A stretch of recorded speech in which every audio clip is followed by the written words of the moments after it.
Bonjour à toutes et à tous et bienvenue à une nouvelle vidéo de consultation tarologique. Moi, c'est Manuel et aujourd'hui, je vais présenter une consultation faite pour un cher consultant qu'on va appeler Marc, qui me demande si sa deuxième activité de travail qu'il a commencé il y a quelques mois a une possibilité d'évoluer, comment les cartes, elle voit son activité, quelle perspective elle peut avoir. J'en profite pour rappeler que si vous avez envie d'avoir une consultation gratuite faite par moi-même, il est suffisant d'écrire un mail à manueltarot@gmail.com. L'adresse est dans la description de la vidéo et de poser la question. La réponse sera une vidéo comme celle-là que vous voyez, visible à tout le monde. Donc, on va commencer la lecture effectuée comme toujours dans cette playlist avec les tarots de Rider-Waite dans cette version Radiant de poche. J'ai utilisé une méthode toujours basée sur l'intuition. On a 3 cartes pour le passé, 3 cartes pour le présent, 3 cartes pour le futur. Donc, comment elle peut évoluer, quelle perspective peut avoir ton activité, Marc? Alors, pour le passé, on a une impératrice à l'envers, un 9 de bâton et un chevalier de bâton à l'envers. Analysons la carte à l'endroit, toujours pour après comprendre la signification à l'envers.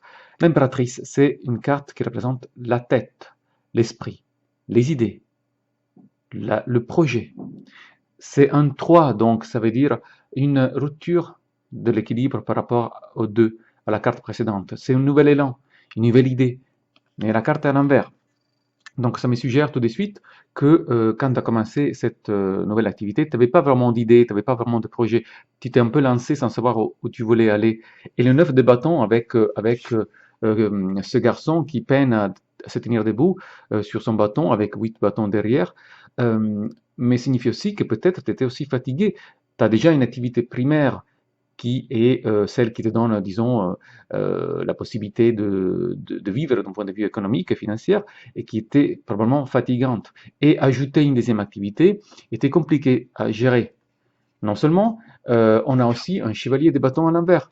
Le chevalier des bâtons, à l'endroit, est représenté par ce chevalier en pleine course, avec son cheval en pleine course, donc un homme décidé, plein d'enthousiasme, qui ne s'arrête face à rien, qui va vers son objectif. La carte est à l'envers, donc ça veut dire que tu n'étais pas vraiment focalisé sur cette activité, pas focalisé, un peu fatigué, et aussi sans trop de projets. Tu t'es lancé peut-être sans savoir où tu allais vraiment.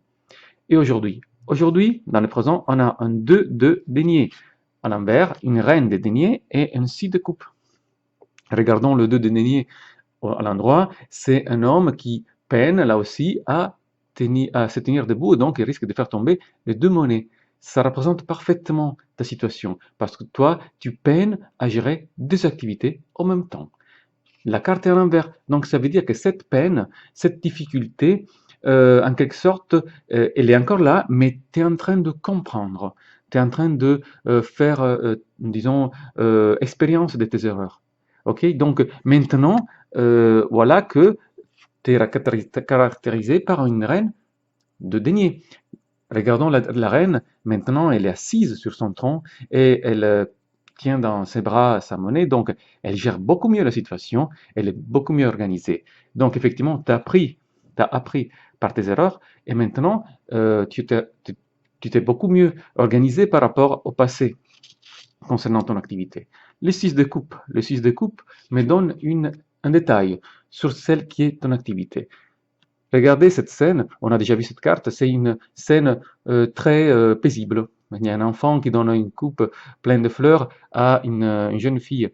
C'est une scène tendre, vraiment joyeuse, et peut représenter le fait que cette activité a à faire avec probablement le social, l'aide en quelque sorte. Il y a aussi du social dans ta deuxième activité. Et c'est aussi important à noter le fait que ce soit un 6, que ce soit une carte de coupe. Le 6 est toujours le choix. Et donc, ça veut dire que toi, tu as vraiment choisi cette activité. Et les coupes me représentent, c'est le fait que tu aimes cette activité.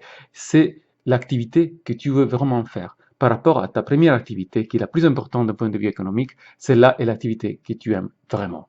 Mais attention, et on a déjà vu ça dans une autre vidéo, dans cette scène si idylliaque, il y a quand même un homme avec une lance.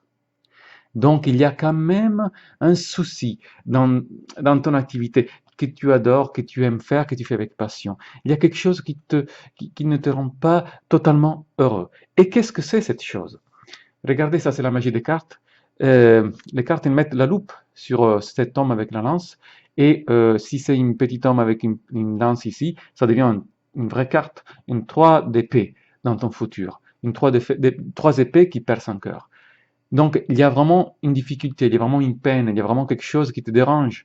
Et comment savoir qu'est-ce que c'est cette chose? Cette chose qui te dérange est liée à cette carte, c'est le 3 de coupe. C'est-à-dire que probablement ce qui te manque dans cette activité, ce que tu ressens comme quelque chose qui pourrait aller mieux, qui ne te rend pas totalement heureux, c'est l'effet que toi, regardons cette carte, le 3 de coupe, hein, 3 coupes qui s'élèvent en air et soulevées par 3 femmes, c'est 3 femmes qui font, qui célèbrent quelque chose. Peut-être ce qui te manque, c'est le fait que cette activité soit célébrée en quelque sorte, que ton travail soit récompensé. C'est ça qui te manque, c'est ça qui te manque déjà aujourd'hui un peu, mais qui va te manquer encore plus dans ton futur. Mais comment faire face à ça? Parce que tu vas faire face à ça grâce à l'étoile. L'étoile qui fait passer d'un 3 d'épée à un 3 de coupe, d'un déséquilibre négatif à un déséquilibre positif, parce que c'est un 3 de coupe, c'est la joie, c'est la célébration. Et quelle est l'action de l'étoile? L'étoile, elle verse de l'eau, elle arrose des champs, elle fait de correspondance entre ce qui est entre le ciel et la terre. Elle est pliée sur son genou parce qu'elle s'investit dans son activité. Donc, il suffit vraiment de continuer à t'investir comme tu fais, d'arroser ton champ, de mettre toute ta passion et tu vas voir que cette activité elle sera aussi récompensée et célébrée. Et donc, tu seras probablement heureux dans ta deuxième activité qui va vraiment avoir un élan. Peut-être un élan que tu t'imagines même pas. Donc, pour cette lecture, cher Marc, moi je termine ici. Je te remercie. Je remercie vous tous. À bientôt. Manuel.